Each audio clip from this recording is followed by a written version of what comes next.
It's October 6th, 2016, and we're in Madison, Wisconsin, right before the National Dairy Shrine Banquet. And it's my great pleasure to be with Earl Kehrmeyer, a National Dairy Shrine pioneer and a member of the Hall of Fame. Earl, a great honor, isn't it? Well, thank you very much. I'm surprised and overwhelmed that I've been selected. The naming a pioneer and getting in the Hall of Fame kind of puts a lot of pressure on you, but everybody starts somewhere. A little bit about your beginnings here.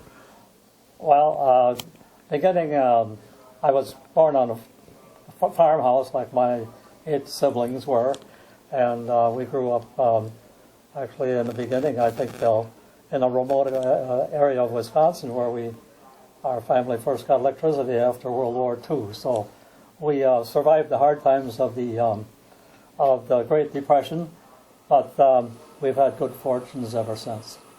Now, you were involved with dairy early on, and I think very quickly you started a business with your brother, right? Yes, we grew up milking cows. I probably started milking cows at 7 years of age, barefoot, so we had to be careful. But my brother and I entered into a joint partnership trucking business for Grande Cheese Company, which is a very well-known Italian cheese producing company. And I was in partnership with him for 21 years. But in the meantime, we were, of course, hauling the old traditional way with cans. So I needed something to do afternoons besides side jobs, so I went to school, AI school, to be an AI technician. And that really opened up some doors for you. Started in that capacity, and tell us a little bit of the start of the AI industry. Well, I started a new area for American Breeder Service in southern Fond du Lac and Dodge County. And that's in the central eastern part of Wisconsin. And I figured if I breed 4 or 5 cows a day, that would be a little side income beside trucking milk. But it grew into a very good business where I probably reached 5,000 first service cows a year. And it was a great experience and a great way to learn how to communicate with dairy farmers, and actually they depended on my service, and we were all friends. Well, obviously somebody at ABS recognized that you were a go-getter, and you had somebody that had talent, and you got promoted to new positions. Yes, in about 1968, I believe, I got promoted to sales manager for 2 districts in Wisconsin, from the Illinois state line to Brown County, and in the Greenwood. Everybody's familiar with Green Bay, Wisconsin. And I was fortunate enough. I had 2 coordinators working with me, and we at that time we just started the new concept of training dairymen, cattlemen to breed their own cows. So that was a way to stimulate more business and also create more interest, more income for our what we call tech force. Well, then you got involved in the international market and went to work for Worldwide Sires, and that started a whole new career. Okay, I actually how I got to start in the international market in 1972. Dr. Walton approached me and asked me if I would pursue the European market.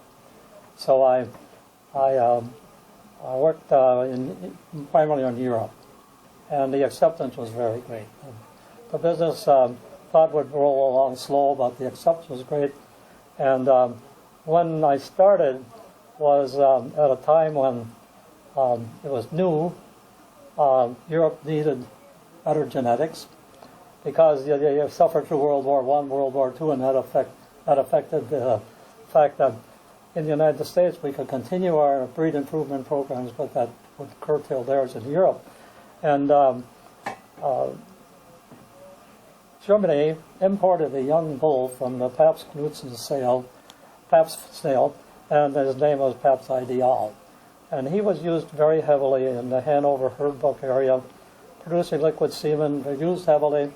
And I always look back at Pabst Ideal as the bull that made the introduction in Europe to American Holsteins, North American Holsteins. And then we have Bill Clark, started the business about the same time for Worldwide Sires. There's another great gentleman, Linus Hall. Most maybe David, you recognize him, and I think Pep's ideal helped us, and we helped each other. Where one traveled, it helped the other, and we worked as friends. We needed each other, and it grew into a good business. Well, obviously at Worldwide, you covered a lot of different countries, and how many countries did you work with over the years? Well, when I was with American Radio Service, I worked Europe, but then later on, as the business increased, I worked into the Middle East countries, Africa, and then I assisted our other sales representatives in the countries like Australia, New Zealand, and into the Far East. Well, in the Worldwide program, you developed some very close ties with people from the Czech Republic and some of the others, and they're going to be with you this evening to help you celebrate. So you obviously created long-term friendships. Yes, and actually, the two that I know are here for sure are young fellows that I consider like my wife and I consider them like our stepsons. Great friendship, just great people. And when the wall came down, the East European wall came down, we had to pursue different ways of marketing. Before that time, when I would travel to a country, I would deal with the officials in the Ministry of Trade and the Ministry of Agriculture, and I never hardly got to see the users. So it changed a lot, and when democracies came to the East European countries, we had to develop our own marketing programs, and we, in fact, formed some joint ventures and continue the business. And the people that represent us are good people, and I would say they're in a position where they're country's capitalists now, doing very well. Well, you have some unique talents. I can remember my first trip to Europe with Worldwide Sires was, I think, 1979, and traveling with you, and we went to about 4 different countries, and you could speak every language, and you knew so many people. You really have some talent, and you really enjoy being with people. Well, I speak German fluently, and I think that helps, but I think you have to remember the time we were lost. We were looking for directions when you were with me, and I asked a question in German, and the guy gave us the directions in English, and that was always quite uptight. But anyway, speaking German was very good for me, especially in Europe and Eastern Europe, because that generation that I worked with, German was like their second language. Exactly. Yeah. Yeah. So in terms of one of your best traits, I think, is that you really got involved with AI training, but with Worldwide Sires, that really expanded. You set up whole programs and things that are really still developing today. Yeah, we provided a lot of technical tours, and we not only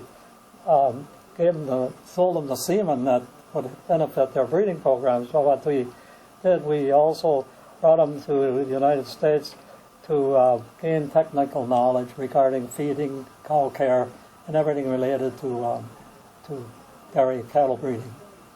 You know, I know that you're a really good family man as well. You've got a lovely wife. Tell us a little bit about your family. Well, I married my lovely wife in June of 1952. That makes it next year we're going to celebrate our 65th anniversary.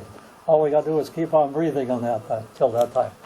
But the other thing is that we have 4 children, and some will be with us this evening. My daughter from California had a health problem in the family, and she could not make it. So we lost a son in a tragic automobile accident in 1973, but his memories are always with us, that we enjoy remembering. And not only family, the family supported me greatly because I traveled a lot. I made 7-8 trips a year for 20 years. But I would say that the company supported me. Our staff, no matter where I was, everybody helped me. I got a lot of help from the foreign trade ministries. I went to some seminars to learn how to market in Eastern Europe and then in the Arab countries, and everything I gained from others was very helpful. I had the opportunity to travel with Dr. Sacchi on many trips, a well-known, world-known researcher, and I gained a lot of my knowledge. With, I'd have to say nearly everyone I worked with was a lot smarter than I was. Well, Earl, you're very humble, but I find one interesting thing about a lot of pioneers, and you mentioned some of your mentors, whether it was Bob Walton or Lennis Hall or Bill Clark, and those people are all in our Hall of Fame, and now, tonight, you're going to join them. And I'm sure that people are going to mention your name in the future as well. What an honor. Well, I just by coincidence, I got a very nice message from Dr. Gustav Wilke yesterday that gave me a letter of support for this award. And he said I should be sure and say hello to everybody with the Wisconsin University system, where he was a student at one time. He was probably the man responsible to encourage the other German Hanover herd book to import Pabst Ideal. So everybody helped. And then, of course, a letter of support came from Bob Walton. Even though I left the company, we are good friends. You always need everyone for friends. And, of course, everybody knows John Skelton. I respect him. I work with him. He's a tremendous manager. And I've just always been fortunate to know good people and continue to have them for friends. Well, it's been great visiting with you, Earl. Congratulations on entering the National Dairy Hall of Fame. Thank you, Dave. I really appreciate it.